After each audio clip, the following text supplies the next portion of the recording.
Are you team Halloween or team no way? I hate it.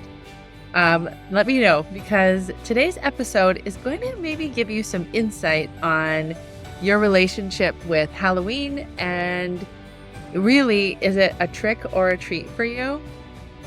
And how can you navigate Halloween coming up in the future? All right.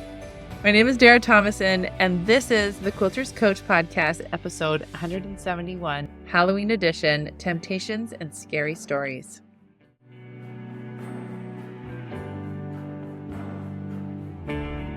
So what my expectation for the end of this podcast, for what you can get out of this podcast, is to feel more comfortable around holidays, and this one in particular, where we give out treats and how you can navigate it and how this can really be a game changer for you. And before we go into the episode, I do want to share a win from one of the members in my membership. And what a huge transformation it's been for her as she's really looked at this, as she started to implement these tools in the program. This one is a very simple one. But she wanted to stay away from a lot of starches, and she decided that she was going to use cauliflower, shredded cauliflower. I've shared that in the past, instead of rice. And she had all these beautiful peppers from her garden, and she wanted to make stuffed peppers. And she realized that when she makes these healthier choices, she can feel so empowered. And, you know, she's in her late 60s, early 70s, and she's making these changes, and I'm just so happy for her. And not only will that impact her life, but will impact the life of her spouse and her kids when they come to visit, and they'll just see such big changes that she's making. All right. So what is difficult about Halloween? If it is. If it's not, that's fine. You will still get something out of this podcast, I promise. But one of the challenges with Halloween is we call it a treat, a trick or a treat. And the idea that food is a treat. So I love when I heard a weight loss coach, Corinne Crabtree, she said, "You're not a dog, you don't need a treat." And it really resonated with me because I've grown up with dogs, and I think, is that what I'm doing to myself? Am I rewarding myself? And as I think about it, I totally have. I'm really guilty of this. Like when I was with my kids when my kids were little and we'd go to a store, I would sometimes, especially the dollar store, because they've got lots of treats there and they're not very expensive, I would buy myself licorice all sorts. I'm not kidding you. I would leave the package in the car, and I lived in a very cold part of Canada. And so I would ration myself these licorice all sorts. They're kind of like those small black licorice, and sometimes they have like pink and white, orange and white, and they're kind of layers it's a British treat, but I really like them. And I would ration myself, and because they'd be frozen, it would take longer to eat them. And it was part of myself treating myself to being like, you're a good mom. Here is a treat. Here, you deserve something. And it's just interesting to me how I've evolved and changed. Another way that I would use food as a treat would be, especially if things were really kind of stressful and hard, I would allow myself to go through the drive-thru at Wendy's and get a Frosty. I'm like, okay, that was like pinnacle. And if it really was bad, I would allow myself to go to Dairy Queen and get Buster Bar, or if I had a coupon, I would get a Blizzard. Okay. Or peanut butter parfait actually is what I love, or I remember loving. So I'm curious for you, do you use food as a treat? Now, one of the things that I teach inside my program is the false pleasure cycle and the true pleasure cycle. And we look at that from a perspective of what are we feeding? So let's think about desire for a moment. So desire is what we feed is what grows. So if we feed the desire that I need to have chocolate to feel good, then we feel sad and we say, oh, I need chocolate. So then we go to the chocolate, we eat that. Now we get this dopamine hit from that chocolate. And then our brain starts doing the math of, oh, when I'm sad, I get chocolate. And so now we have this reward system and it's fed this desire. And now we think in order to have pleasure, we need to eat the chocolate. And then that just expands and expands. So what we have to do is go in and interrupt that pattern and say, actually, chocolate doesn't, in the long term, give me any sort of relief or change. It just, because the other problem is you need more and more chocolate to get that same level of dopamine hits. I am not I've never done drugs. I never will. But you kind of get the point, right? Like you need to have more and more of the drug to get more and more of a hit because it's the same thing with prescription drugs. When I had chronic ear problems growing up and every time I go, I'm like, yep, I need acetaminophen. And after a while, that didn't work anymore because my body became accustomed to it. And so I had to change the different kind. All right. So when you think of food as a treat, then you are rewarding yourself for things with external sources. And the problem is the only way we can, okay, so let me just slow that down for a second. So you're thinking, I'm having a hard time. I'm struggling. I need something outside of me to make myself feel better. So just that alone is going to cause you problems because the only way you can ever feel better is by you thinking better thoughts about yourself and changing your relationship with yourself. So when my kids were little and I was tired and exhausted and I would reward myself with licorice all sorts or occasionally the ice cream treats, it was me saying to myself, I don't know how to take care of myself. I need to get some external thing to make me feel better. This also happens with things like if you're mad at your spouse and you're like, I'm going to show him and I'm going to go shopping, right? It's like you're trying to create an emotion by something outside of you. But that is where we have that false pleasure dynamic that's never going to work. Okay. So before I talk about what a true treat is, I do want to say there is no good food or bad food. Okay. So food is food is food. So even if you were on a deserted island, I just learned this from a coach, and all you had was Twinkies or, this really processed food, it will sustain you. So it works. Is it the best? So if you had a whole, a smorgasbord of things to eat, what is the best? What is the best that you can have? And so, and the other thing I want to share is that, so donuts and chocolate, those are good. They taste good. They do. So you can say, yeah, they're good. But are there things that are better? And are there the things that are best for us? Yes. So when you know that, then you can say, yes, it's good. It tastes yummy. I don't have to have it all the time. And I talk about, these planned joy eats. It's so important. I don't want to live a life of deprivation. And, some people just decide.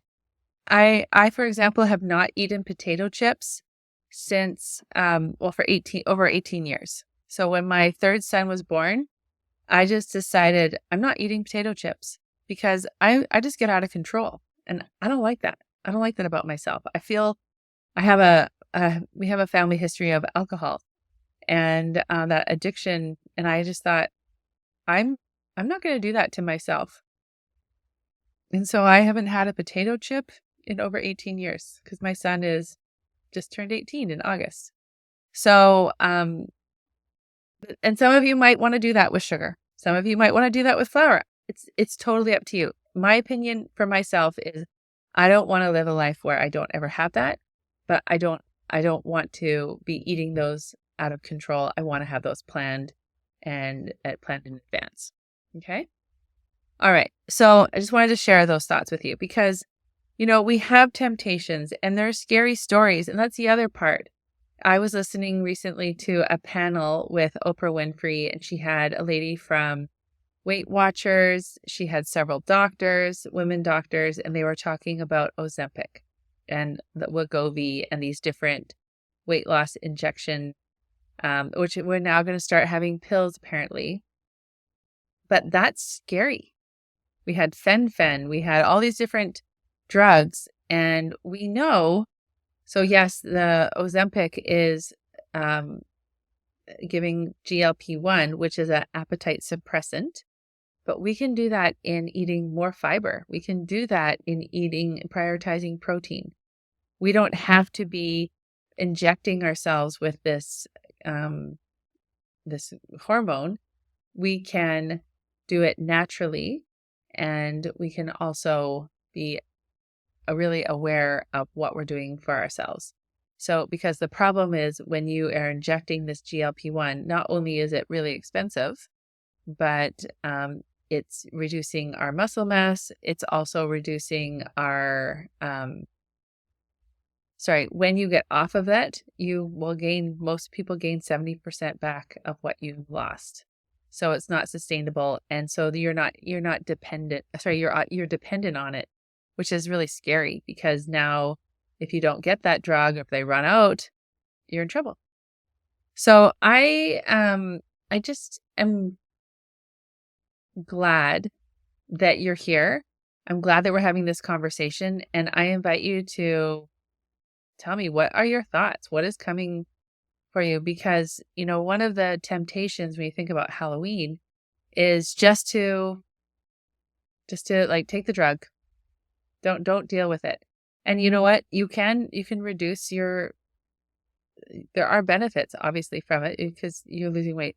But one of the things I learned listening to this podcast, this panel, was one of the reasons they lose weight on it is because you're throwing up a lot.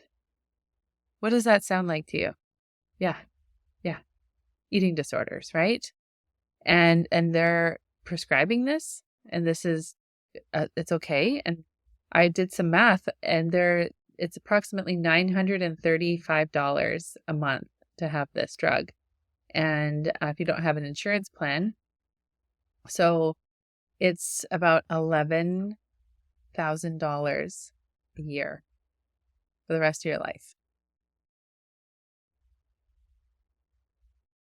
All right. So when you think of food as a treat, then you're going to be overeating, and you're always looking at outside things to make you feel better.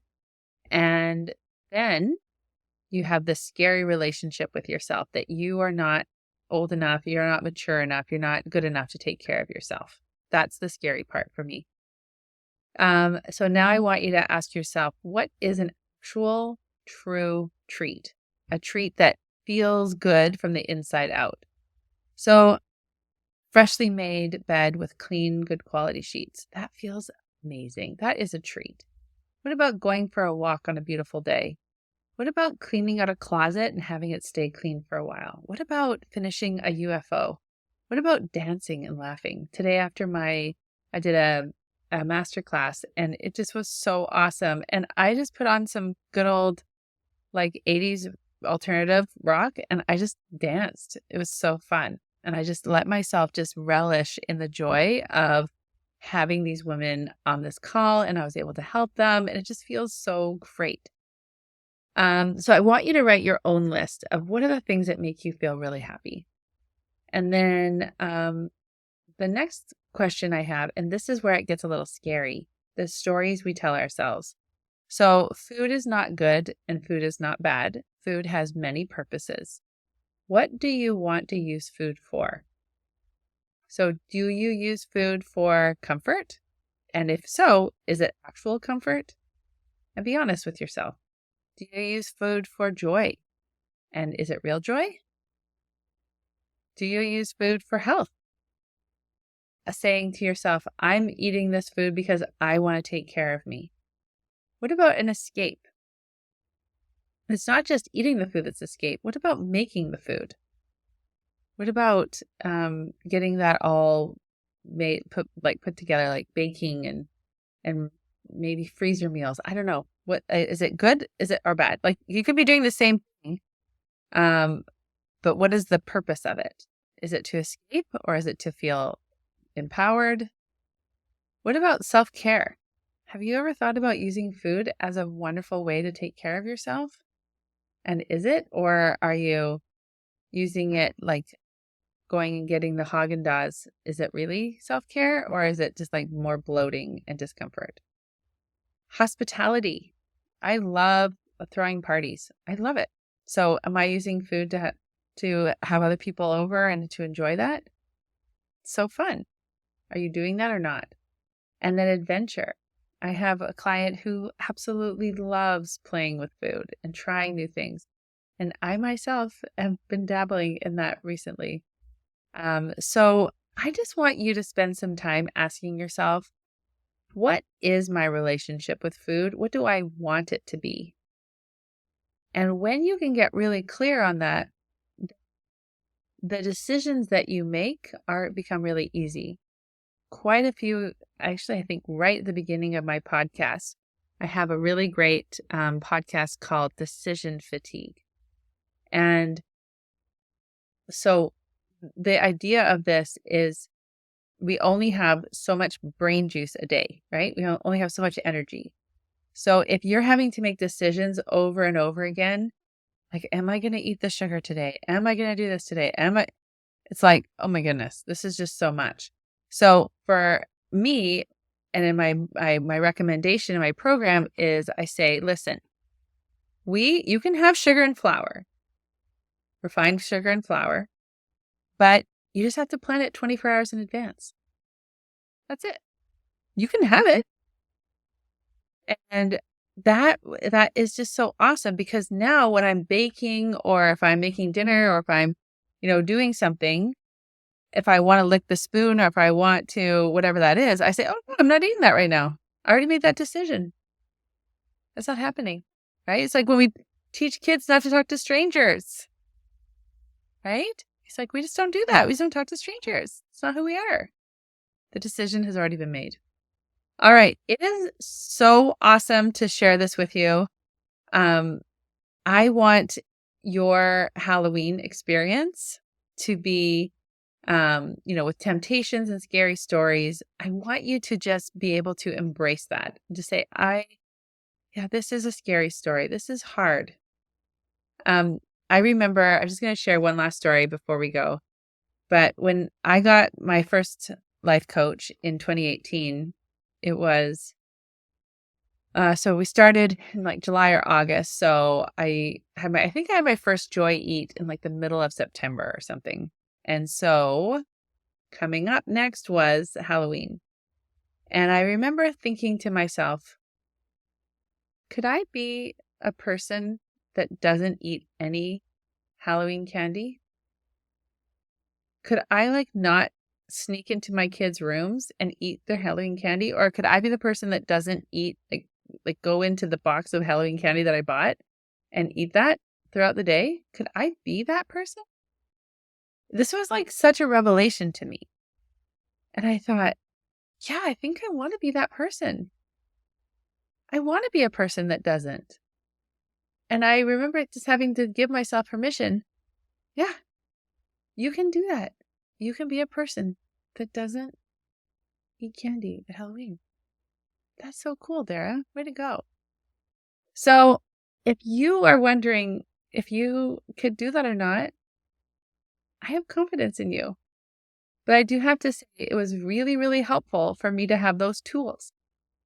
And I was building on those tools and I could go back to them and I could check on myself and I could work things out. I could resolve them because I had those tools.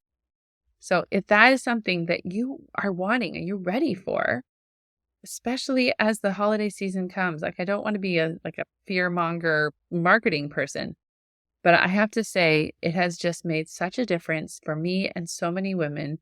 And it's an option If it feels right, let's do it. All right. And as I asked last week, you could please share this podcast with others. If you have a friend that you just think, oh my goodness, they also have fear around food. They also use food as a treat. I would really appreciate if you would share this podcast with them. My name is Dara Thomason. I am the Quilters Coach. I'm a life coach for quilters. I'm a professional quilter turned life coach. And the work that we do helps you to really change the way you look at food, the way you look at your body, and take care of yourself.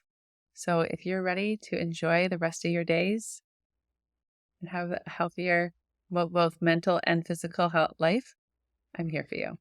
Take care.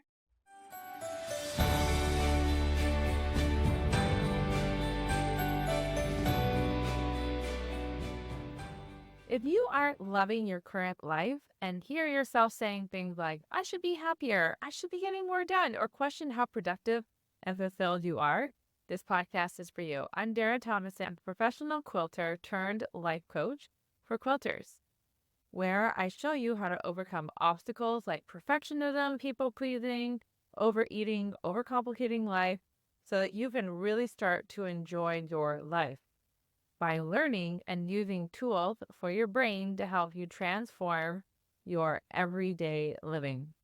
Are you ready to make these changes? I'm ready to help. Let's start your transformation one UFO at a time.